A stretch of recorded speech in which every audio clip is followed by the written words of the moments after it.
Hey la famille, comment ça va? Bien, j'espère. Je me suis rendu compte que notre dernière vidéo avait un souci de son, mais la technique ne nous empêchera pas de poursuivre dans notre communion. Prenez donc place pour une autre méditation. Top, c'est parti.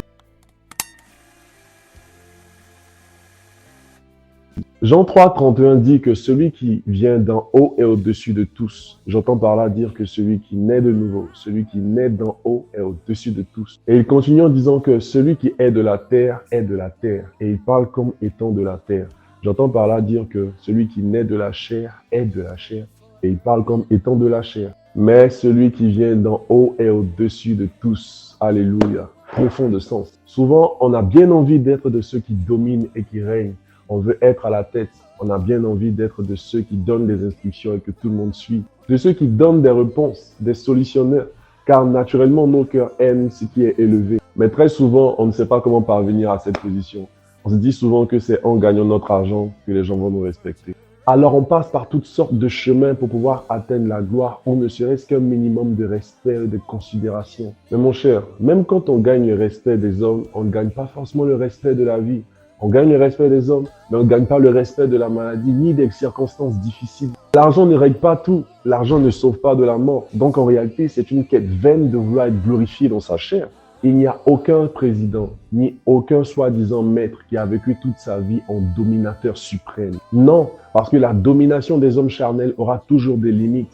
Ils ont toujours des faiblesses quelque part. Comme la Bible dit, ils se font appeler des autorités, mais ils sont eux-mêmes esclaves. Oui, esclaves de la colère, esclaves des femmes, esclaves de la drogue et de l'alcool, esclaves même de la corruption. En vrai, l'autorité qu'ils recherchent n'est même pas dans leur monde. Parce que Dieu a donné l'autorité et la domination à Adam quand il était dans le jardin. Le jardin qui préfigurait l'arche de la présence de Dieu et de son règne. Alléluia.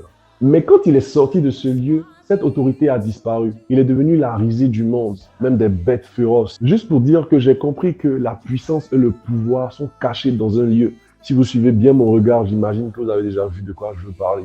Dieu n'a pas appelé les hommes charnels à son règne. En réalité, ils n'y ont même pas accès.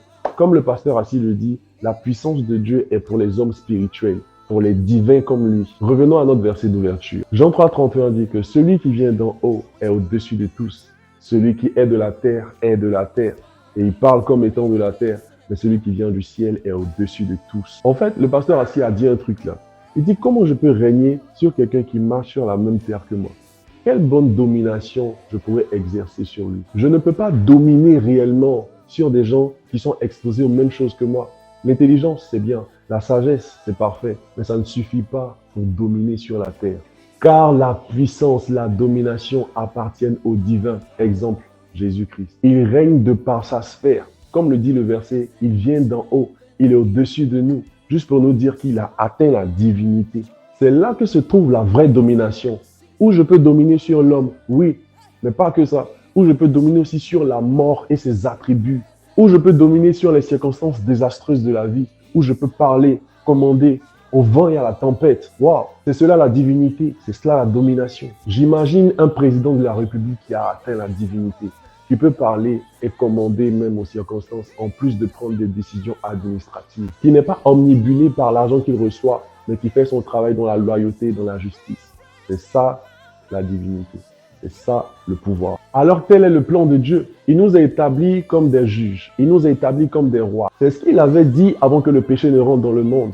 Mais gloire à Dieu, il a jugé bon d'envoyer son fils mourir à la croix pour cela. Ce fils premier-né de cette génération spirituelle qui nous a montré l'exemple de la mission de Dieu en nous sur la terre. Waouh!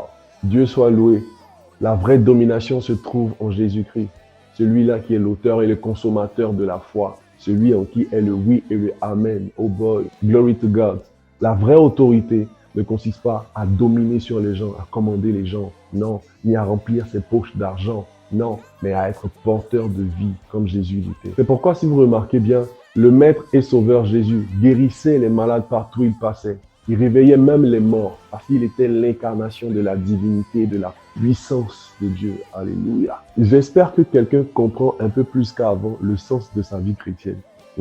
Nous avons été appelés à être participants de la nature divine, de la puissance et de l'autorité des fils de Dieu. Et telle devrait être notre soif à tous. J'espère vraiment que ce message réveillera quelqu'un de son sommeil spirituel. Allez, J'espère que vous aurez appris quelque chose. N'oubliez pas de vous abonner si ce n'est pas encore fait. Et à très bientôt pour un autre résumé. Dieu vous bénisse. Peace.